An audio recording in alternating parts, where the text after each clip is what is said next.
Hello students, आज हम class 12 का चैप्टर नंबर 8 पढ़ेंगे, दैट इज इश्योर्ड डिबेंचर। ये इसका पार्ट 9 है। रिमेनिंग पार्ट के लिंक्स डिस्क्रिप्शन में गिवन है, आप वहां जाकर के देख सकते हैं। इस वीडियो का लर्निंग कॉन्सेप्ट है ए राइटिंग ऑफ डिस्काउंट और लॉस ऑन इश्योर्ड डिबेंचर। तो स्टार्ट करते हैं।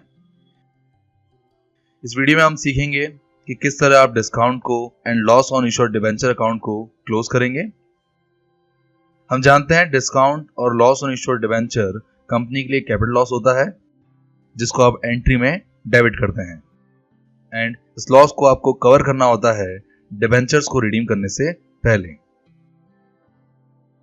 डिस्काउंट और loss on issued debenture account को रिटर्न ऑफ करने के लिए आपको जर्नल एंट्री पास करनी पड़ती है, which is capital reserve account debit, security premium reserve account debit, statement of profit and loss debit to discount और loss on issue of debenture, जहां हम नरेशन लिखेंगे डिस्काउंट और loss on issue of debenture return of.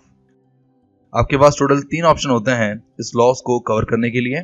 First आपके preference capital reserve account होता है, second preference security premium reserve account है, and third preference है statement of profit and loss. आपको याद रखना है कि अगर क्वेश्चन में आपको capital reserve and security premium reserve given ना हो तो आप statement of profit and loss से डिस्काउंट और loss on issued debenture account को रिटर्न ऑफ करेंगे। डिस्काउंट और लॉस ऑन इश्यूड डिबेंचर को रिटर्न ऑफ करने के 2 मेथड होते हैं, जिसमें फर्स्ट मेथड है writing of equal amount each year, जिसको हम इस वीडियो में डिस्कस करेंगे, and second writing of proportionate amount each year, जिसको हम नेक्स्ट वीडियो में डिस्कस करेंगे। सबसे पहले हम फर्स्ट मेथड को कवर करते हैं, which is writing of equal amount each year. इसको समझने के लिए हम एक एग्जांपल लेते हैं।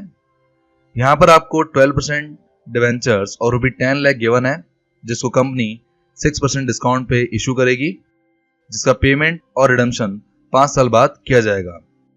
सबसे पहले हम टोटल डिस्काउंट को कैलकुलेट करेंगे, which is 6% of ₹10 lakh, which is equal to 60,000।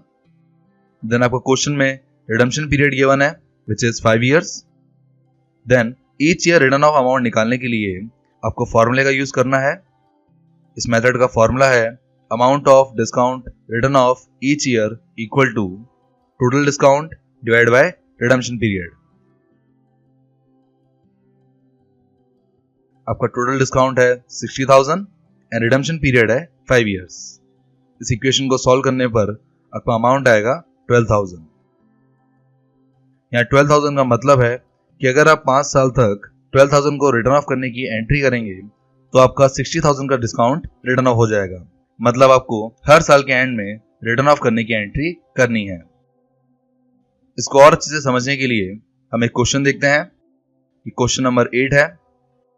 इस क्वेश्चन को सॉल्व करने से पहले हम इसे एक शॉर्ट फॉर्म में लिखेंगे, जिससे आपको क्वेश्चन को बार बार रीड करना ना पड़े। According to this question, company ने 1 अप्रैल 2020 में 12% डिबेंचर इशू किए हैं और ₹10 लाख, जहां पर डिस्काउंट आपका 6% है, एंड इन डिबेंचर्स का रिडम्पशन आप एट पार पे 5 साल बाद करेंगे। तो इस इंफॉर्मेशन को हम सॉल्यूशन में लिखेंगे। देन आपको इश्यूअर डिबेंचर्स की जर्नल एंट्रीज पास करनी है, एंड आपको discount on issuer debenture account prepare करना है फॉर 5 years, जहां पर आपको अज्यूम करना है कि अकाउंट्स को 31 मार्च पर क्लोज किया जाएगा। तो सबसे पहले हम डिस्काउंट का अमाउंट कैलकुलेट करेंगे। आपका यहाँ डिस्काउंट होगा 6% of 10 lakh, which is 60,000। Then हम ईच ईयर का रिटर्न ऑफ अमाउंट निकालेंगे, जिसका फॉर्मूला है amount of discount return of each year equal to total discount divide by redemption period. आपका टोटल डिस्काउंट है 60,000 एंड रिडम्पशन पीरियड है 5 years, जिससे आपका रिटर्न ऑफ अमाउंट आएगा 12,000। तो ये 12,000 आपको 5 साल के अंदर रिटर्न ऑफ करना है। यहाँ 12,000 का मतलब है कि आपको 5 साल तक रिटर्न ऑफ की एंट्री पास करनी है, जिससे आपका डिस्काउंट 5 साल में रिटर्न ऑफ हो जाएगा। तो इन सभी को हम रिकॉर्ड करते हैं। सबसे पहले हम जर्नल का फॉर्मेट बनाएंगे। देन हम फर्स्ट एंट्री डिबेंचर्स को इशू करने की करेंगे। सबसे पहले आप डेट कॉलम में लिखेंगे 2020 अप्रैल 1। देन आपको 12% डिबेंचर और ₹10 लाख को इशू करने की एंट्री करनी है, जहां पर डिस्काउंट 6% है एंड रिडेम्पशन आप एट पार पे कर रहे हैं। तो यहाँ आपकी एंट्री होगी bank account debit to 12% debentures application and allotment account, जहां पर अमाउंट आएगा 9,40,000।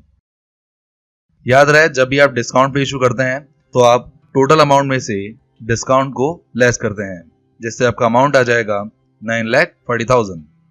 देन आप नरेशन लिखेंगे application money received.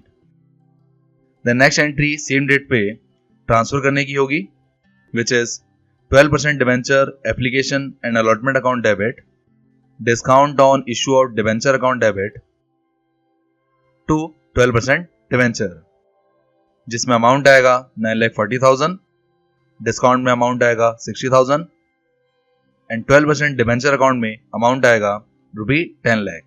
And then आप नरेशन लिखेंगे एप्लीकेशन मनी ट्रांसफर्ड। देन आप साल के एंड में डिस्काउंट को रिटर्न ऑफ करने की एंट्री करेंगे, जिसमें अमाउंट आपको 12,000 लिखना है। सबसे पहले आप डेट कॉलम में लिखेंगे 2021 31 मार्च एंड आप एंट्री करेंगे statement of profit and loss debit to discount on issue of debenture account, जिसमें अमाउंट आएगा 12,000। एंड देन आप नरेशन लिखेंगे discount on issue of debenture return of. ये आपकी डिस्काउंट को रिटर्न ऑफ करने की एंट्री होती है। इस एंट्री को आप हर साल के एंड में करेंगे और आपको ये एंट्री 5 साल तक पास करनी है। ऐसा करने से आपका डिस्काउंट 5 साल में रिटर्न ऑफ हो जाएगा। एंट्रीज को करने के बाद आपको अब discount on issued debenture account prepare करना है। यह अकाउंट का फॉर्मेट है। इसमें हम डिस्काउंट ऑन इश्यूड डिबेंचर से रिलेटेड ट्रांजैक्शन की पोस्टिंग करेंगे। सबसे पहले हम अप्रैल 1 की पोस्टिंग करेंगे। इस ट्रांजैक्शन को आप डेबिट साइड में रिकॉर्ड करेंगे। आप सबसे पहले डेट कॉलम में लिखेंगे 2020 अप्रैल 1, पर्टिकुलर्स में लिखेंगे to 12% debentures account and amount column में लिखेंगे 60,000, जो आपका डिस्काउंट का अमाउंट है। देन 31 मार्च की पोस्टिंग करेंगे। आप क्रेडिट साइड में डेट कॉलम में लिखेंगे 2021 मार्च 31, पर्टिकुलर्स में लिखेंगे by statement of profit and loss and amount लिखेंगे 12,000। देन आप डेबिट साइड में से क्रेडिट साइड को लेस करेंगे, जिससे आपका अमाउंट आएगा 48,000। इस अमाउंट को हम बैलेंस सीडी कहेंगे। आप सेम डेट पे लिखेंगे पर्टिकुलर्स कॉलम के अंदर by balance CD and then इस बैलेंस को आप नेक्स्ट ईयर फॉरवर्ड करेंगे।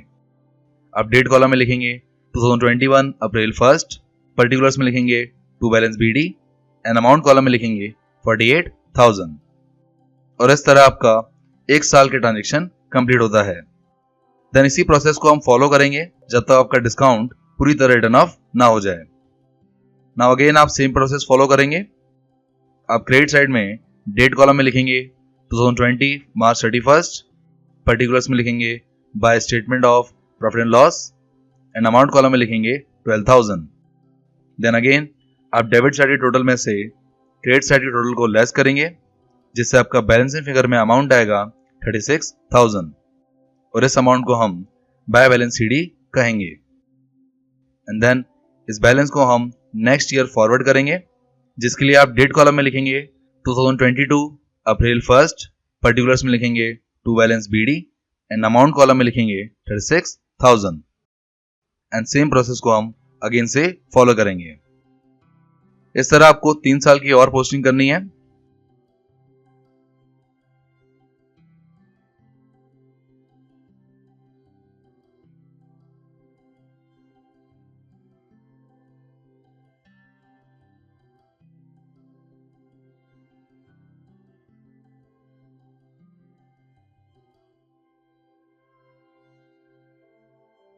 3 साल के बाद आपका डिस्काउंट पूरी तरह रिटर्न ऑफ हो जाएगा और इस तरह आपका discount on issued debenture account complete होता है।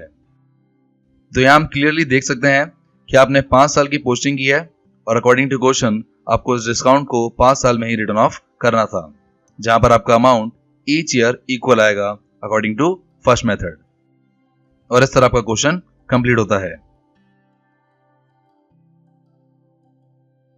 और इसी तरह हम सेकंड मेथड को पार्ट नंबर 10 में डिस्कस करेंगे। So thank you guys for watching this video. अगर ये वीडियो अच्छा लगे तो लाइक कीजिए। For more videos subscribe my channel success eat. आप इस चैप्टर के नोट्स के लिए हमें व्हाट्सएप पर कांटेक्ट कर सकते हैं। साथ ही आप हमें फॉलो कर सकते हैं on Facebook and Instagram for question, queries and updates के लिए, and click on bell icon for daily updates. Thank you.